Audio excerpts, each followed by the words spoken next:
तो हम पिछले हफ्ते बात कर रहे थे, वह परब्रह्म परमेश्वर जो है मकड़ी की भांति इस संसार को वह बना देता है। जैसे मकड़ी जाला बनाती है और उसके अंदर बैठ जाती है, वैसे ही परमात्मा मकड़ी की तरह संसार को बनाता है। पर मकड़ी दिखलाई देती है, परमात्मा दिखलाई नहीं देता, इतना जरूर है। तो जब मकड़ी दिखलाई देती है तो परमात्मा भी दिखलाई देना चाहिए। क्यों नहीं वह दिखलाई देता? यदि यह उदाहरण सत्य है तो उसकी तरह वह भी दिखलाई देना चाहिए। तो उसी बात को अगले मंत्र में वह बतलाते हैं।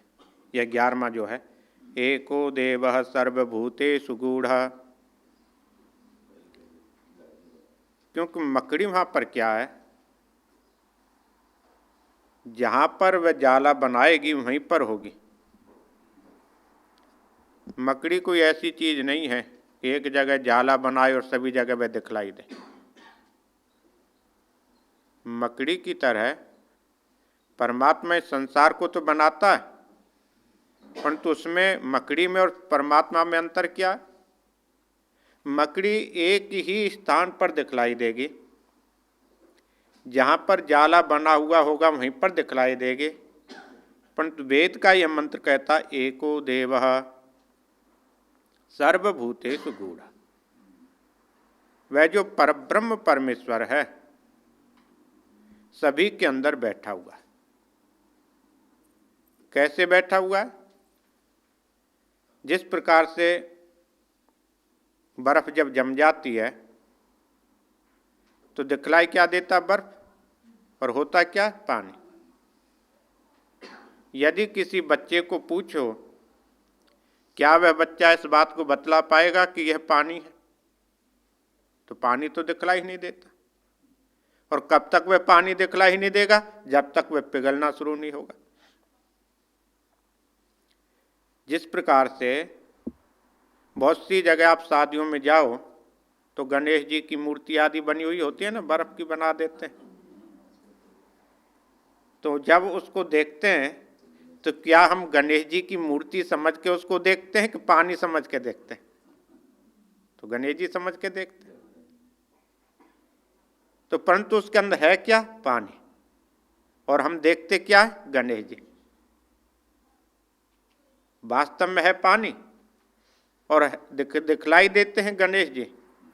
वैसे ही कहते हैं, वास्तव में जो हम देख रहे हैं यह दिखलाई क्या देता? संसार विभिन्न स्वरूपों में, कहीं पशु है, कहीं पक्षी है, कहीं मनुष्य है, परंतु अंदर जो बैठा हुआ है सर्वभूतेषु गूढ़ः। सभी प्राणियों के अंदर वह छिपा हुआ है। सर्वव्यापी सर्वभूतांतरात्मा। क्योंकि वह परब्रह्म परमेश्वर क्या है? 11वां मंत्र पुस्तक है 11वां। परब्रह्म परमेश्वर क्या है? सर्वव्यापी है। ईसावास्य भी तो यही बोलता था, जहां जहां पर दृष्टि जाए वह परब्रह्म परमेश्वर है, और जहां दृष्टि नहीं जाती वहां भी परमात्मा। सर्वभूतांतरात्मा। ऋषियों ने उसको समझा। कैसे समझा? सभी प्राणियों के अंदर वह बैठा हुआ है। यह आवश्यक नहीं है कि हम उसको देख पाते या नहीं देख पाते। बहुत समय पहले उपनिषद में हमने पढ़ा था कि जल के अंदर अग्नि है। बहुत समय पहले, 2-3 महीने पहले पढ़ा था। और संसार की भाषा में भी यदि कहा जाता है, समुद्र को अग्नि बड़वानल कहते हैं, अग्नि से भरा हुआ समुद्र। क्या अग्नि उसमें दिखलाई देती है? किसी भी व्यक्ति को पूछें, क्या अग्नि उस जल के अंदर दिखलाई देती है? दिखलाई नहीं देती, परंतु है। और वह कब दिखलाई देगी? जब उससे बिजली बन जाएगी। जल से ही बिजली बनती है, जल के अंदर है तभी वह बनती है। यदि उसके अंदर जलाने की सत्ता नहीं होती, जल के अंदर अग्नि नहीं होती, तो उसमें से बिजली बन नहीं सकती थी। परंतु वह कब दिखलाई देगी? जब विशेष यंत्रों का हम प्रयोग करेंगे और उसके माध्यम से उसको निकालेंगे। और जब तक नहीं निकालेंगे तब तक वह जल है। वह गर्म भी थोड़ी देर के लिए हो सकता है, ठंडा भी हो सकता है। वैसे ही कहते परब्रह्म परमेश्वर सभी प्राणियों के अंदर बैठा हुआ तो है, परंतु दिखलाई क्यों नहीं देता? वह इसीलिए नहीं दिखलाई देता, उसको देखने के लिए क्या है? भगवान श्री कृष्ण ने गीता में जैसे अर्जुन को कहते दिव्य चक्षुओं की आवश्यकता होती। कर्माध्यक्ष बैठा हुआ ही नहीं अकेला वो।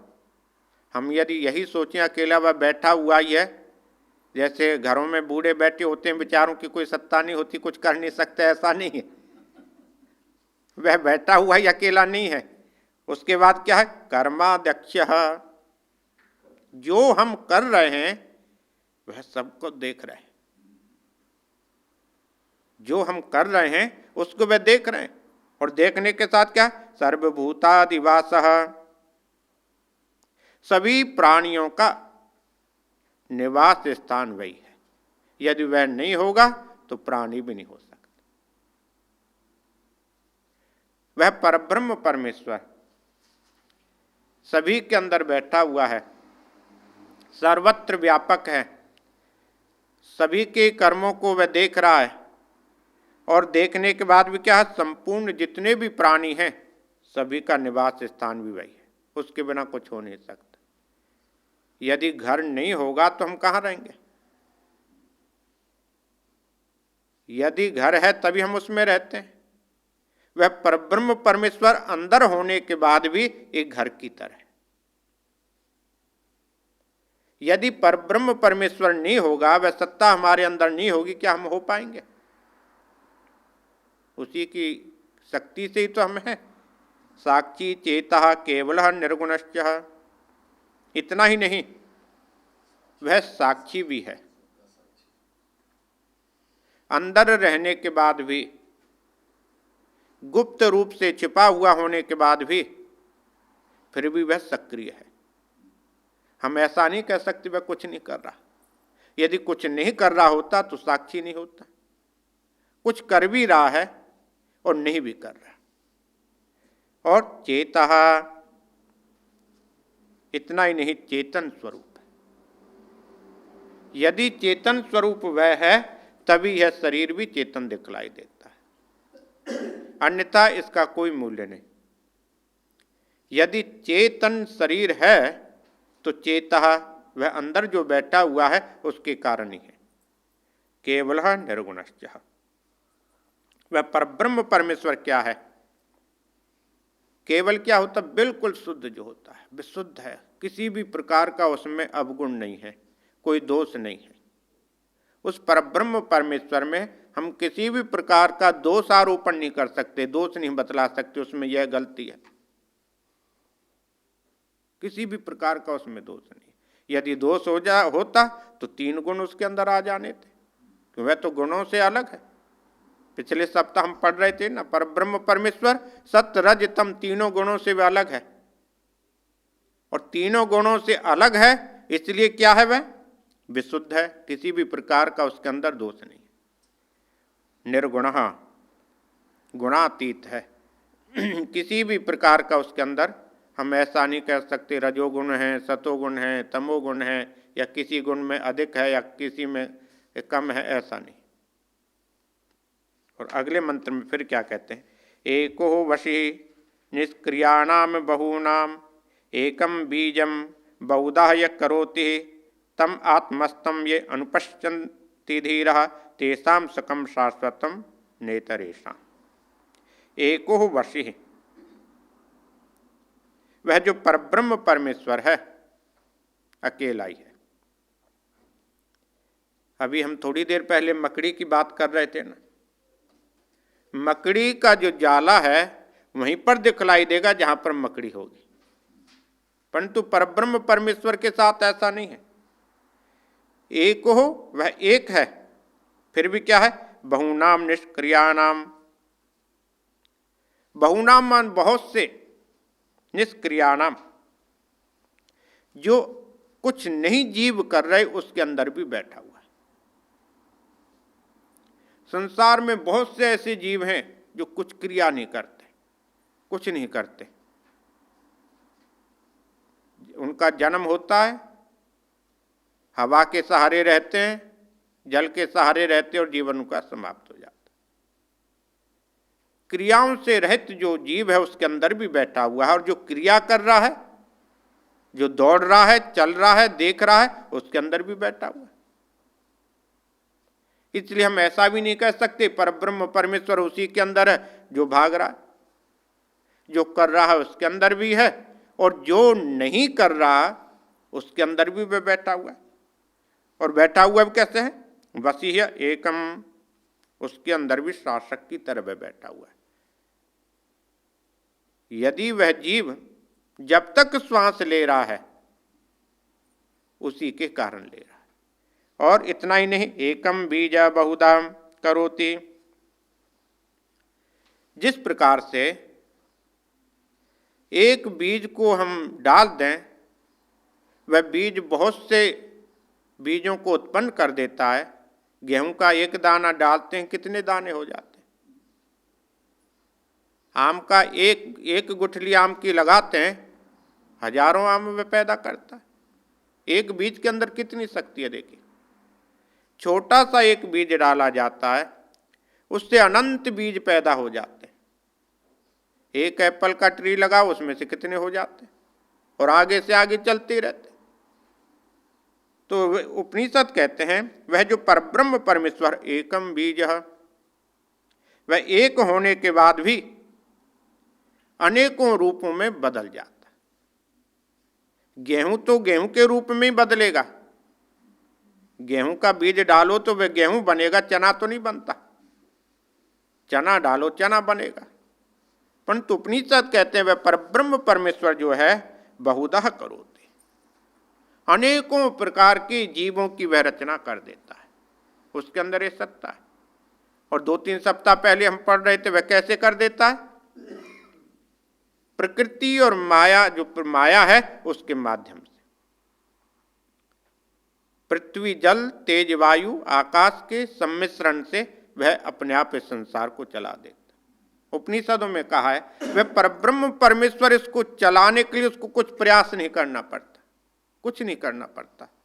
वह अपने आप प्रारंभ में दोनों का, सभी पृथ्वी जल तेज वायु आकाश का मिश्रण होता है और इससे आगे आगे वह चलता रहता है।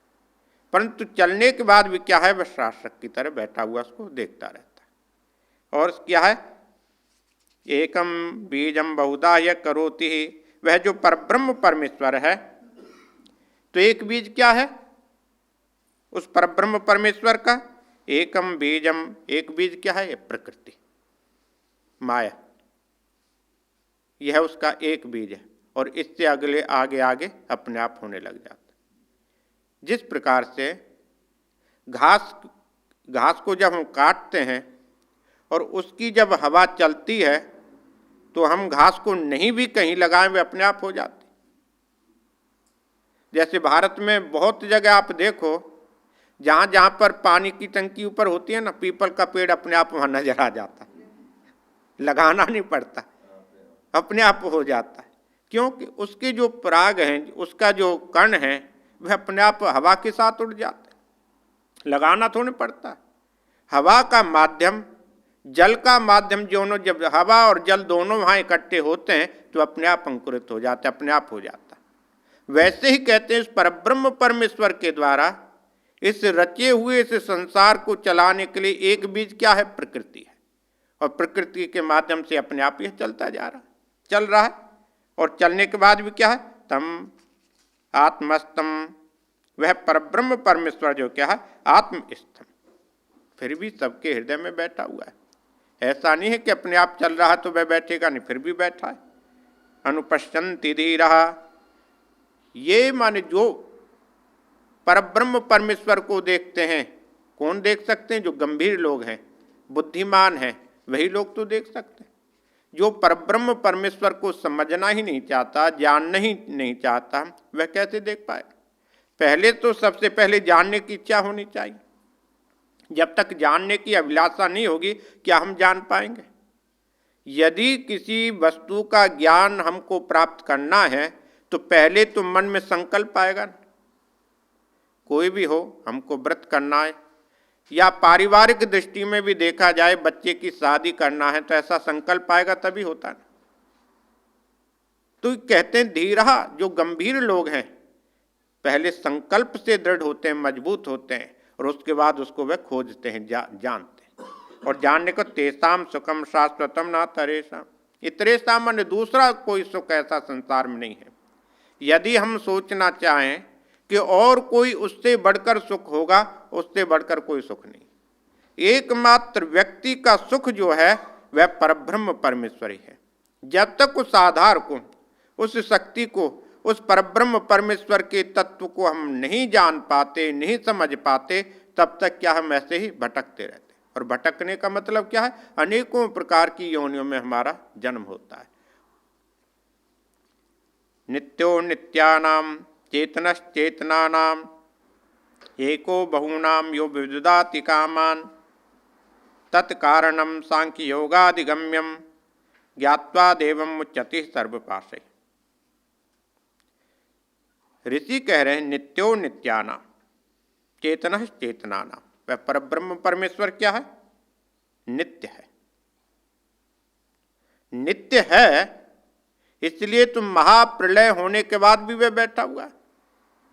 उपनिषद हमको यही बतलाते हैं ना, महाप्रलय हो जाने के बाद भी उसकी कोई समाप्ति थोड़ी होती है। और यदि समाप्ति किसी की हो जाए तो वह नित्य नहीं हो सकता। जैसे कहा जाता है संसार के लोगों में भी, यदि किसी की मृत्यु हो जाए तो यही कहते हैं ना, अरे हमेशा रहने वाले थोड़े, एक दिन तो जाना ही, यही कहा जाता है ना।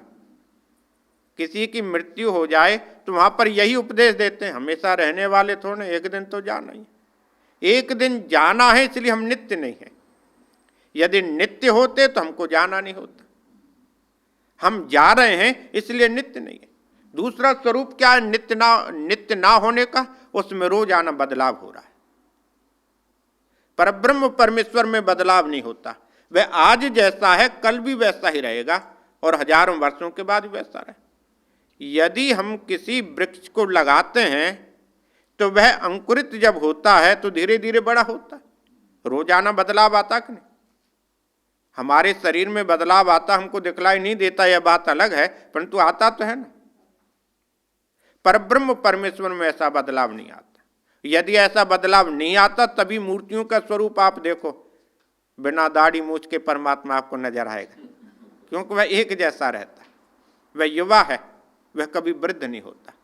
वह तरुण है, कभी वृद्ध होने वाला नहीं है। आज भी जैसा है कल भी ऐसा रहेगा। उस परब्रह्म परमेश्वर में कोई बदलाव नहीं हो सकता। इसलिए कह रहे हैं वह नित्य है। नित्य है, नित्य होने के कारण क्या है? चेतना। परमात्मा क्या है? तो वह तो चेतन तत्व है। परब्रह्म परमेश्वर चेतन है। बहूनाम नित्यानाम चेतनानाम, बहुत से जो हैं चेतन आत्माओं के अंदर वह बैठा हुआ है। परब्रह्म परमेश्वर एक के अंदर थोड़े, कितने ही चेतन आत्माओं के अंदर है। जिस प्रकार से एक किसी मूर्ति को रख दो और एक शीशा वहां पर लगा दिया जाए, उसमें कितने ही उसके स्वरूप दिखलाई देते हैं। और कैसे स्वरूप दिखलाई देंगे? जैसा वह होगा, परंतु दिखलाई किस में दे रहे हैं? उस शीशे के अंदर। वैसे ही कहते परब्रह्म परमेश्वर जो है एक होने के बाद भी उसकी जो सत्ता है वह समस्त जितनी भी चेतन वस्तुएं दिखलाई दे रही हैं उसके अंदर बैठा हुआ। एक होने के बाद भी उसकी जो चेतनता है, जितने भी चेतन जीव हैं उनके अंदर वह बैठा हुआ है। और इतना ही नहीं, कामान विदिदाते, अंदर बैठा हुआ क्या है? कामान विदिदाते, कर्म के फलों को जो हम भोग रहे हैं उसका भी वह विधान करता, निर्णय करता। कोई तो निर्णय करने वाला है, कोई तो ऐसा निर्णय करने वाला है जो हमारे किए हुए कर्मों का फलों का निश्चित करता है। भला संसार में कोई दुख चाहता है, फिर भी दुख आ जाता है। किसी भी व्यक्ति को पूछो, किसी भी बच्चे को पूछो, क्या तुम संसार में दुख चाहते हो, वह भी मना करेगा। छोटे से बच्चे को भी पूछे, वह भी मना करेगा। बूढ़े को पूछे, वह भी मना करेगा। जवान को पूछो, वह भी, कोई भी इस दुख को लेना नहीं चाहता, फिर भी क्या आ जाता है। और आता क्यों है? कर्मों के कारण। और उन कर्मों के फलों का जो विधान करने वाला कौन है? वह परब्रह्म परमेश्वर है। क्यों? वह साक्षी है। वह साक्षी होकर के हमारे किए हुए कर्मों को वह देख रहा है, इसलिए क्या है? वह कर्मों का विधान कर रहा है। और इतना ही नहीं, तब क्या होगा? तम सांख्य योगाधिगम्यम। सांख्य योग क्या है? श्रीमद् भागवत में सांख्य का बहुत अच्छा वर्णन है। कपिल देव ने अपनी मां देवहूति को सांख्य का उपदेश दिया। सांख्य में और वेदांत में थोड़ा सा भेद है। सांख्य कहता है परब्रह्म परमेश्वर की इतनी आवश्यकता नहीं है। क्यों आवश्यकता नहीं है? यह स्वाभाविक अपने आप संसार चलता रहता है। परंतु वेदांत कहता है चल तो रहा है, परंतु उसके बिना नहीं चल रहा। तो यहां पर कह रहे हैं जो परब्रह्म परमेश्वर तत्व है, ज्ञान योग और कर्म योग दोनों के ही माध्यम से चल रहा था। हमारे यहाँ तीन ही है ना, कर्म है, ज्ञान है, भक्ति है, तीनों चीज है। परंतु भक्ति जो है दोनों के अंदर धीरे से बैठी हुई है। ऐसे ही कर्म मार्ग ले लें चाहे हम ज्ञान मार्ग ले लें, भक्ति तो है उसके अंदर, वह दिखला ही नहीं दे रहे। ज्ञान मार्ग के अंदर भी थोड़ी भक्ति तो है, ऐसा नहीं है ज्ञान मार्ग के अंदर भक्ति नहीं, थोड़ी है। उसमें विशालता क्या है ज्ञान की?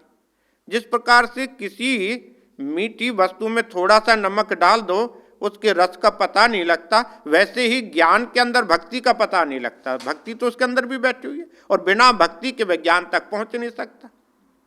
बिना भक्ति के वह ज्ञान तक पहुंच नहीं सकता। और दूसरा, कर्म मार्ग के अंदर भी भक्ति बैठी। यदि किसी के प्रति हमें श्रद्धा होगी, किसी के प्रति हमारे अंदर श्रद्धा होगी, तभी हम किसी कर्म को करने के लिए जाएंगे। मान लेते हैं हम इस रोड पर जा रहे हैं और कोई व्यक्ति रोता हुआ हमें दिखलाई देता या बीमार दिखलाई देता, पहले तो मन में दया आएगी ना, और दया आने के बाद ही हम उसके कुछ करेंगे। तो कर्म मार्ग के अंदर भी भक्ति तो है और ज्ञान मार्ग के अंदर भी भक्ति है। तो कहते हैं जो दोनों मार्ग हैं, कर्म हो चाहे ज्ञान हो, क्या है? कारणम देवम। तो सभी का कारण स्वरूप अंदर बैठा हुआ परब्रह्म परमेश्वर है। तब क्या? ज्ञात्वा देवम मुच्यते सर्वपाशै। सर्वपाशै मुच्यते, जितने भी बंधन है, पास क्या? बंधन। मुच्यते उसको छोड़ के, उससे अलग होना, त्यागना। कब? ज्ञात्वा देवम। देवम ज्ञात्वा, उस पर ब्रह्म परमेश्वर को जब जान लेंगे तभी जाकर के जितने भी संसार के बंधन हैं उनसे दूर हो पाएंगे। उपनिषदों में 5 ही बंधन बतलाए हैं, 5 ही दुख ज्यादा है। सबसे पहला दुख क्या है? माँ के गर्भ में आना। दूसरा दुख है माँ के गर्भ से बाहर आना। तीसरा दुख है वृद्धावस्था का होना। चौथा दुख है बीमारी का आना। और 5वां दुख है मरना। ये 5 दुख के अंदर ही हम बटे हुए हैं। देखें, हम विचार करें, ये 5 ही दुख हैं। इन्हीं दुख में हमें बंधे रहते हैं और जीवन ऐसे ही हमारा समाप्त हो जाता है, और उसके बाद फिर 5 बंधनों में चले जाते। तो कहते कब तक रहेगा? देवम ज्ञात्वा, जब तक उस परब्रह्म परमेश्वर को नहीं जानेंगे, मुच्यते सर्वपाशै। सर्व पासों से सभी मुच्यित हो सकते हैं जब उस परमात्मा को हम जान लें। तो वह परब्रह्म परमेश्वर वो कैसा है, उसका वर्णन बतला रहे। ना तत्र सूर्यो भाति ना चंद्र तारकम नेमा विद्यतो भांति कुतो अयम अग्नि। यह तो कठोपनिषद में भी आया था, गीता में भी है, मुंडक उपनिषद में भी है, पहले भी कई बार आया। तमेवं भांतम अनुभाति सर्वम तस्य भाषा सर्वमिदं विभाति। ना तत्र सूर्यो भाति ना चंद्र तारकम। जिस सूर्य के प्रकाश को हम देखते हैं उसको भी प्रकाशित करने वाला वही है। कैसे? जो हम बोल रहे हैं हमको बुलवाने वाला वही है। यदि वह नहीं होता क्या हम बोल पाते? संसार का कोई भी व्यक्ति जो है, सबसे ऊंचा व्यक्ति क्यों ना हो, विद्वान से विद्वान हो, बुरा से बुरा हो, उसके अंदर बैठा हुआ तो वही है। यदि किसी की विद्वता दिखलाई देती है, किसी का गुण दिखलाई देता, कोई भी गुण हो उसके अंदर, कब तक है? जब तक वह है। तो यही कह रहे हैं, जो सूर्य के अंदर प्रकाश दाहकता दिखलाई दे रही है, चमकता हुआ सूर्य दिखलाई दे रहा है, वह सूर्य का प्रकाश भी वही है। ना तत्व सूर्यो भाति ना चंद्र तारकम। उस परब्रह्म परमेश्वर के सामने सूर्य का प्रकाश भी फीका पड़ जाता। कैसे फीका पड़ जाएगा? अब रात्रि के अंदर, रात्रि अंधकार यहाँ पर छाया हुआ हो और एक छोटी सी मोमबत्ती हम जगा दें तो प्रकाश काफी हो जाता है। पुराने जमाने में तो लालटेन ही होती थी, उस लालटेन का भी कितना प्रकाश होता था। और जब से बिजली आई है लालटेन का प्रकाश खत्म हो गया, वह दिखलाई भी नहीं देती। जिस प्रकार से दिन के अंदर यदि हम बाहर 1000 पावर का भी बल्ब जगा दें, जलता हुआ नजर नहीं आता। वह जल रहा है कि नहीं जल रहा पता भी नहीं लगता। क्यों नहीं पता लगता? सूर्य के प्रकाश के कारण।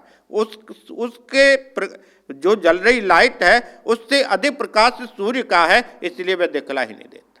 वैसे ही कहते हैं सूर्य का जो प्रकाश है उसके सामने फीका पड़ जाता, उसका अधिक प्रकाश है ना।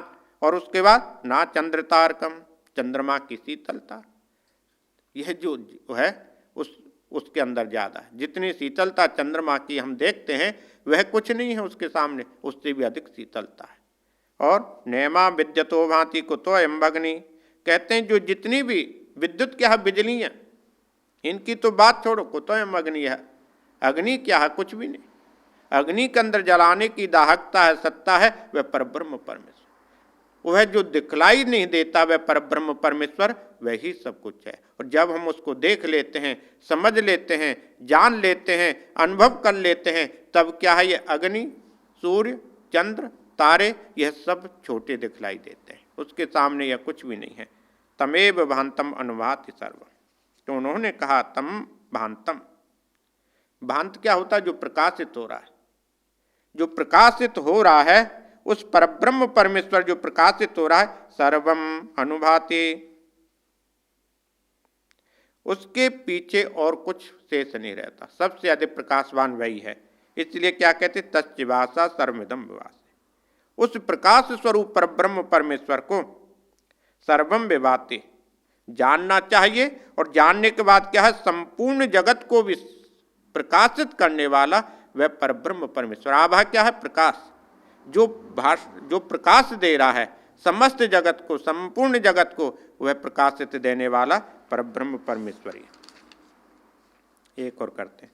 एको हंसः भुवनश् अस्य मध्ये स एवाग्नि सलिलेशं निविष्टः तमेवं विदित्वात् मृत्युमेति नान्यः नान्यः पंथा विद्यते अनाय। जो हम अभी जल की बात कर रहे थे वही बात इस श्लोक में कही। यह मंत्र यही हमको बतला रहा है, जिसकी थोड़ी देर पहले हम चर्चा कर रहे थे। एको हंसः भुवनस्य अस्य मध्ये। अस्य मध्य जो यह संसार हमको दिखलाई दे रहा है, जिस प्रकार से एक पहिए को चलाने के लिए, चक्र को चलाने के लिए धुरी की आवश्यकता होती है, बिना उसके सींक के वह नहीं चलता। बहुत समय पहले उपनिषदों में बतलाया था, रथ का एक पहिया है, उस पहिए के अंदर आरे अलग अलग दिखलाई देते हैं और उस आरे के बीच में एक छेद है, उस छेद के अंदर एक कील है। कील तो दिखलाई नहीं देती, परंतु कील ही उसको चला रही है। बीच में क्या कील है कि नहीं? और यदि कील नहीं होगी तो ना आरे काम कर पाते हैं जो अलग अलग हैं, और ना उसका व्हील काम कर पाता है जो चक्र है, और उसके अंदर भी एक लोहे का वह चढ़ाया हुआ होता है ना, वह टूटे ना।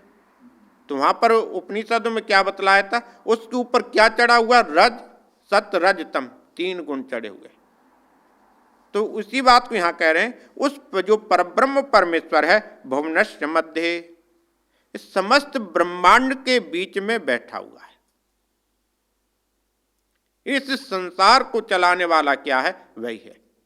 अब बीच में बैठा हुआ है तो जहां पर मध्य होगा वह सबसे जुड़ा हुआ होगा।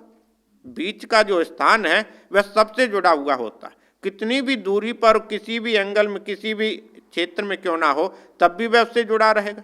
तो इसलिए कह रहे हैं भुवनस्य मध्य, वह जो परब्रह्म परमेश्वर है समस्त ब्रह्मांड के बीच में वह बैठा हुआ है। और बैठा हुआ क्या? स एव अग्नि सलिले सम्निविष्ट। सलिले सलिल क्या होता है? जल। जल के अंदर समनिविष्ट, जिस प्रकार से बैठी हुई है क्या? अग्नि। अग्नि जल के अंदर बैठी हुई है परंतु अग्नि दिखला ही नहीं देती। वैसे ही परब्रह्म परमेश्वर समस्त ब्रह्मांड के अंदर बैठा हुआ है, मध्य में बैठा हुआ, वह दिखला ही नहीं देता। यदि हम विचार करके देखें, जल के अंदर अग्नि ना हो, अग्नित्व का गुण ना हो, तो जल का कोई स्वाद नहीं हो सकता, उसका कोई रस नहीं रहेगा। उसका जो गुण है, उसका जो रस है, जो हमको लाभ दे रहा है, वह किसके कारण है? उसके अंदर छिपी हुई जो अग्नि की सत्ता है, और उसी के कारण वह हमें लाभ देता है। जिस प्रकार से दूसरे शब्दों में हम समझे, दूध और दही बन जाने के बाद में यदि उसको अच्छी तरह से मंथन कर लिया जाए, बिलोड़ लिया जाए और उसमें से मक्खन को निकाल लिया जाए, तो कुछ नहीं उसका मूल्य रहता, वह छाछ किसी काम की नहीं रहती। परंतु दूध के अंदर बैठा हुआ मक्खन कब नजर आएगा? पहले दही बनेगा, उसके बाद उसे बिलोड़ा जाएगा, उसके बाद उसको निकाला जा सकता। वैसे ही कहते हैं उसके बीच में बैठा हुआ परब्रह्म परमेश्वर है, उसकी सत्ता है, ब्रह्मांड उसके बिना नहीं चल रहा। जिस प्रकार जल के अंदर बैठी हुई अग्नि है, परंतु कब दिखलाई देता है? वह पूर्व मंत्र में जैसे कहा, उस ज्ञान के द्वारा। और तमेवं विदित्वाति मृत्युमेति नान्यः, कहते हैं उस परब्रह्म परमेश्वर को विदित्वा, बिना जाने हुए, मृत्यु में, मृत्यु को तो प्राप्त हो सकते हैं परंतु मृत्यु से पार नहीं हो सकते। मृत्यु को तो हम कब तक प्राप्त होते रहेंगे? जब तक नहीं जानेंगे। और जब हम जान जाएंगे उस मृत्यु से हम पार हो जाएंगे। और मृत्यु से पार होने के लिए क्या है? उस परब्रह्म परमेश्वर को जानना होगा। नान्यः पंथः विद्यते अनाय, ऐसा पंथ क्या, ऐसा कोई मार्ग नहीं है। अयनाय क्या होता? घर। ऐसा कोई घर नहीं है जिस घर में उस परब्रह्म परमेश्वर का निवास ना हो। या दूसरे शब्दों में समझें, ऐसा कोई घर नहीं है जहां पर परमात्मा के जाने बिना मोक्ष मिल सके। इसलिए उस परब्रह्म परमेश्वर को जानना ही पड़ेगा। जानने के बाद ही मुक्ति की प्राप्ति हो सकती है, तभी जाकर के कल्याण हो सकता है। आज इतने ठीक, तो अगले हफ्ते तो ये पूरा हो जाएगा।